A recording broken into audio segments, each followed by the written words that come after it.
Hi, everyone. As much as I absolutely hate recording myself, I thought it was very important to be able to talk to you and give you some important information that you're going to need well in advance of our next opportunity to meet. And I thought it was better to be able to talk some of these points through rather than just communicate it via email. So I apologize that you have to listen to me talk at you, but I did feel like it was the best medium for this. And we're going to use the technology that we have available to us. The first thing I wanted to talk about was our current COVID situation here at Wethersfield High School. This week, on any given day that we've been in school, we've had between 180 and 200 students absent. 54 of those students are officially quarantined through Nancy Miller's office. We also have had between 18 and 27 staff members out, all but 3 related to illness, COVID or otherwise. The staffing shortages continue to be a large problem for us. Yesterday, for example, we had the 27 staff members out, 14 of which required sub coverage. In addition to our 2 building subs, we only had 3 other people come in to cover our classrooms, leaving us with 9 classrooms without coverage. I tell you this just because it is the reality of our situation as we all continue to deal with COVID, not because I don't want you to take a day off if you're not feeling well. That is absolutely the last thing we want. We just know that because of the current rate of transmission within Wethersfield and within the state of Connecticut, we are going to continue to deal with these staffing shortages. And they do have a significant impact on us as staff and our students as well.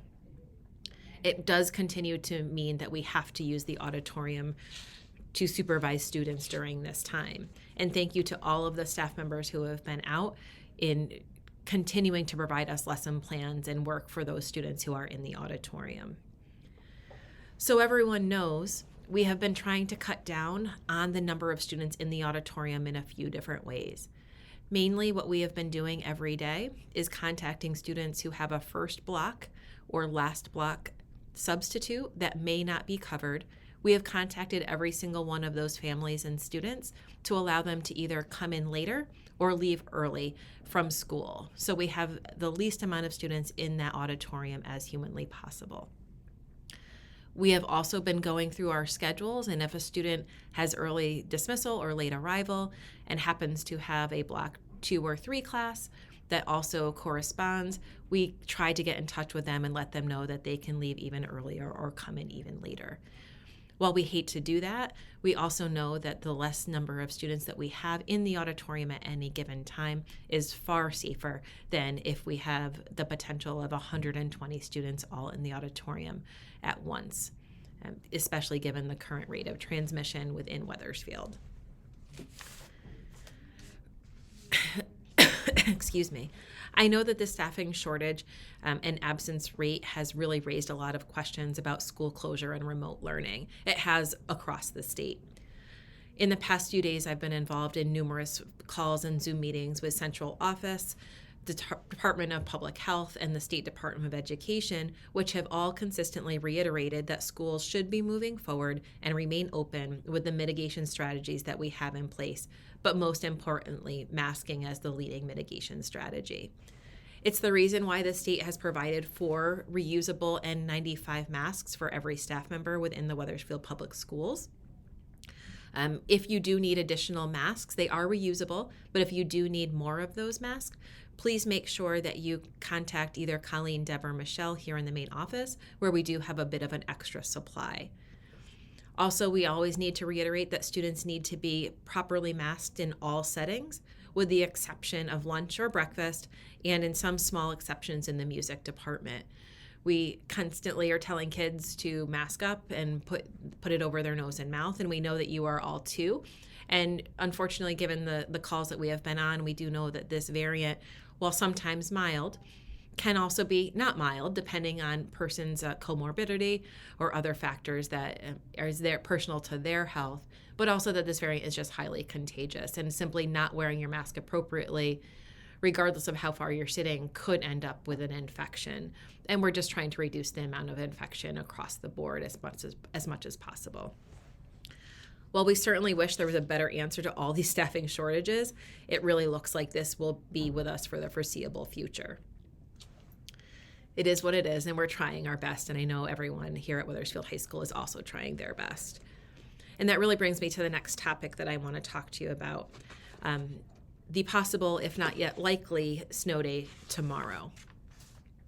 A snow day for Wethersfield High School has two immediate implications that I want to talk through with you. One is immediately related to the staffing shortages.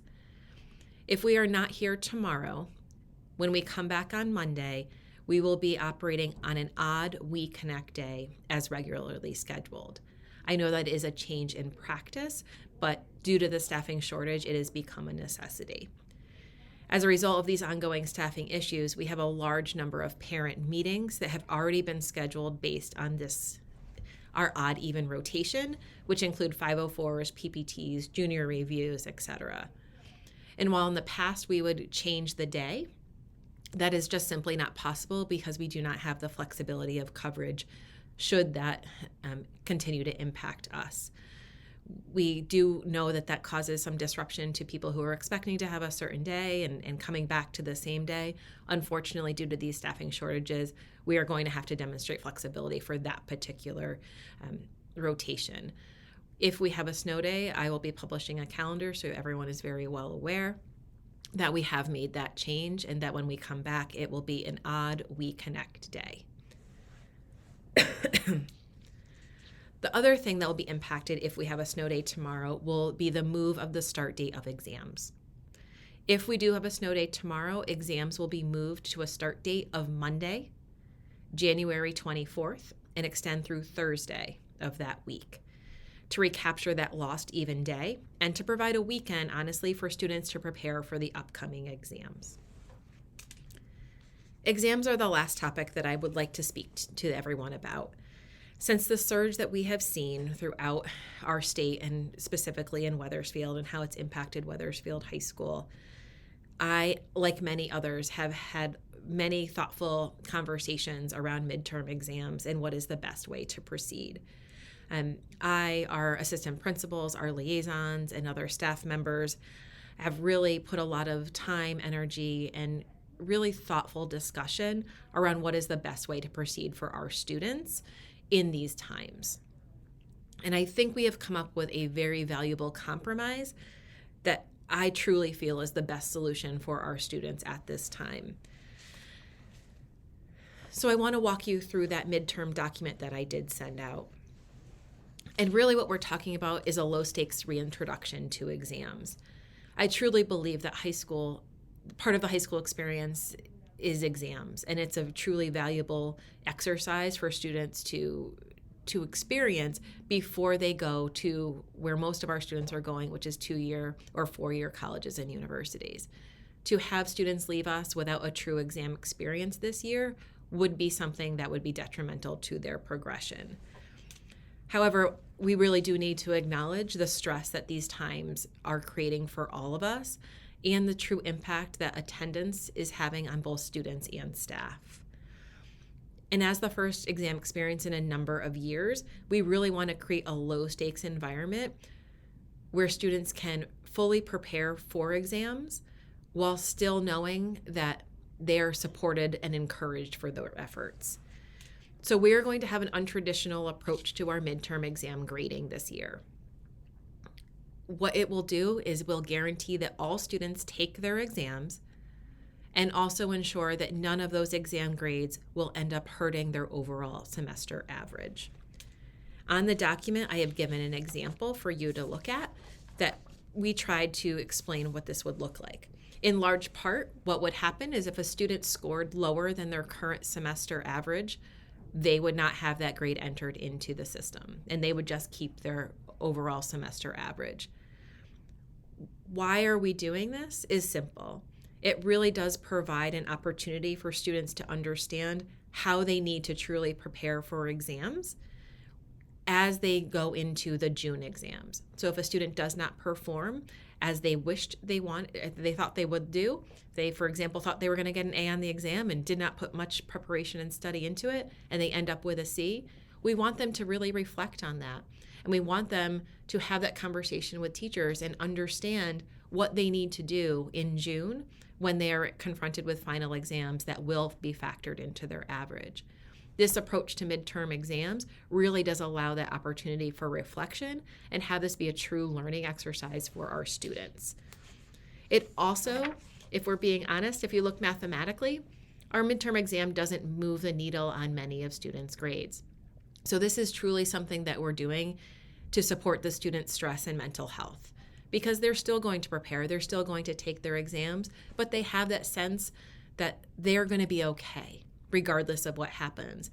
And I can just speak as a mom. My students are taking midterm exams as normal, and I can tell you that it's creating a lot of stress and anxiety because they just don't know what to expect. It's been a long time since they've taken exams, but they also understand that as college-bound students, they need to have this experience. So this gives them, our students here at Wethersfield High School, a very safe environment to succeed.